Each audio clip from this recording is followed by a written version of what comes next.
cerita yang punya logika. Bagi yang tidak punya logika, skip aja. Banjir kembali ke Jakarta. Memang baru di beberapa tempat tertentu. Dari media, saya tahu tanggal 21 Oktober ini ada banjir dengan ketinggian 1 meter di beberapa jalan di Jakarta Selatan. Gara-gara banjir ini, sejumlah kendaraan bermotor yang nekat melintas pun mogok. Dan dari media juga saya tahu, pada 20 Oktober sudah ada deklarasi Anies Baswedan for Presiden 2024. Apakah ini tanda-tanda alam? Apakah banjir ini merupakan isyarat alam tidak merestui pendeklarasian Anies sebagai presiden? Sebagai seorang yang tidak percaya mistik, tentu saja saya bantah korelasi itu. Tapi kemudian saya juga harus katakan bahwa banjir itu merupakan tanda-tanda ketidakcakapan Anies memimpin Jakarta. Daerah yang terkena banjir itu bisa dibilang langganan banjir selama bertahun-tahun terakhir. Bahwa kali ini hanya karena hujan deras di awal musim hujan, lagi-lagi banjir terjadi, menunjukkan bahwa sang gubernur memang tidak bekerja benar. Dan kalau Anies adalah gubernur yang buruk, mengapa pula dia harus didukung untuk jadi presiden?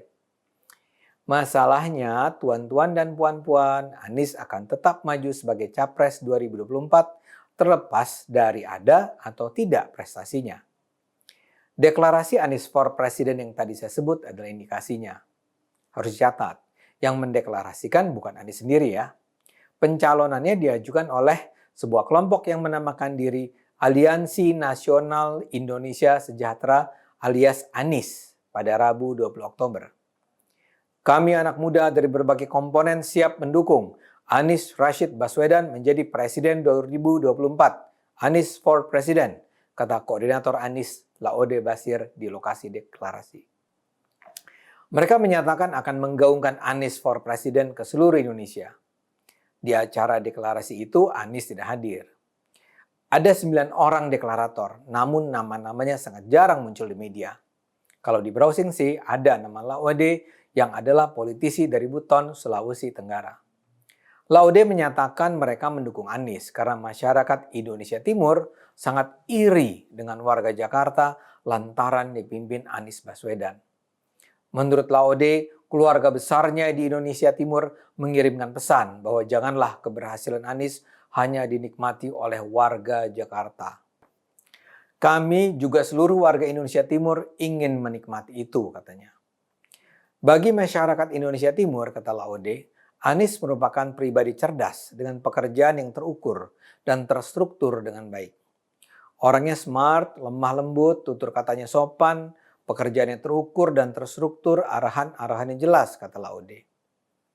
Apa yang dikatakan Laode sama sekali tidak perlu dipandang serius. Masa sih Anies pekerjaan yang terstruktur dan arahannya jelas? Tapi Laode kan memang cuma cari-cari pembenaran.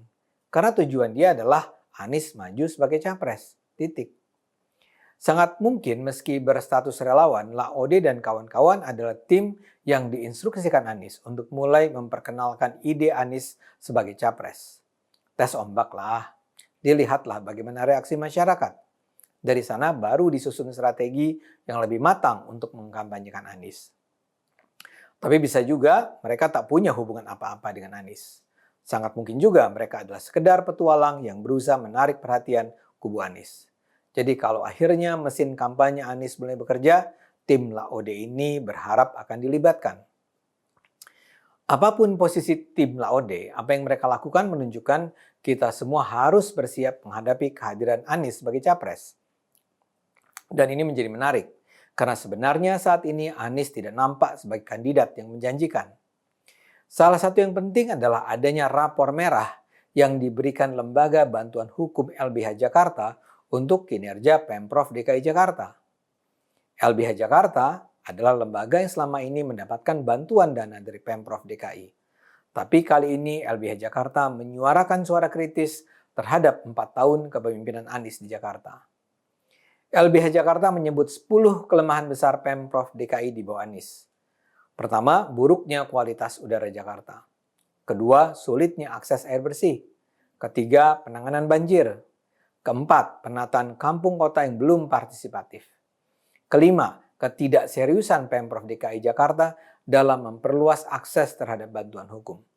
Keenam, kebijakan penyelenggaraan rumah uang muka 0% atau DP 0%. Ketujuh, belum ada intervensi yang signifikan dari Pemprov DKI Jakarta terkait permasalahan yang menimpa masyarakat pesisir dan pulau-pulau kecil. Kedelapan, penanganan pandemi yang masih setengah hati. Kesembilan, penggusuran paksa. Kesepuluh, reklamasi. Para hardliners pengkritik Anies tentu bisa menambah daftar dosa menjadi lebih panjang. Namun bahwa LBH Jakarta saja membuat rapor merah berisi daftar dosa Anies tentu sudah menunjukkan betapa lemahnya sebenarnya kepemimpinan Anies. Dan ini pula yang mungkin menjelaskan mengapa berbagai hasil survei lembaga riset terkemuka di Indonesia saat ini menunjukkan elektabilitas Anies lebih rendah daripada Prabowo dan Ganjar Pranowo. Survei terakhir SMRC misalnya menunjukkan 3 urutan teratas capres dengan tingkat elektabilitas tertinggi adalah Prabowo dengan 20,7%, disusul Ganjar Pranowo 19%, dan Anies Baswedan 14,3%. Demikian pula hasil survei Indikator Politik Indonesia menunjukkan Prabowo punya elektabilitas tertinggi dengan angka 26,2%, diikuti oleh Ganjar dengan 20,8%, dan baru terakhir Anies 15,5%. Apakah dengan rapor merah dan hasil survei ini, kubu Anies akan batal mengajukan nama sang pemimpin? Saya yakin tidak. Bagi mereka, Anies harus maju. Hanya saja rendahnya dukungan terhadap Anies ini justru akan membuka peluang lebih besar bagi kembalinya politik identitas.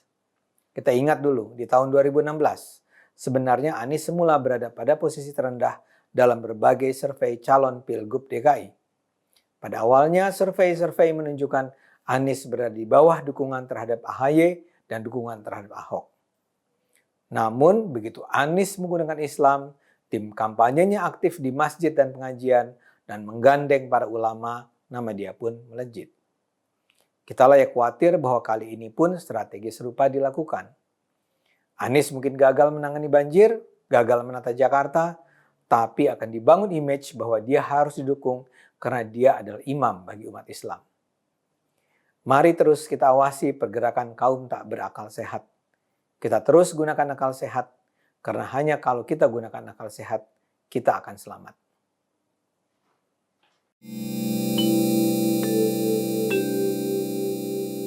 Video ini hanya untuk mereka yang punya logika. Bagi yang tidak punya logika, skip aja.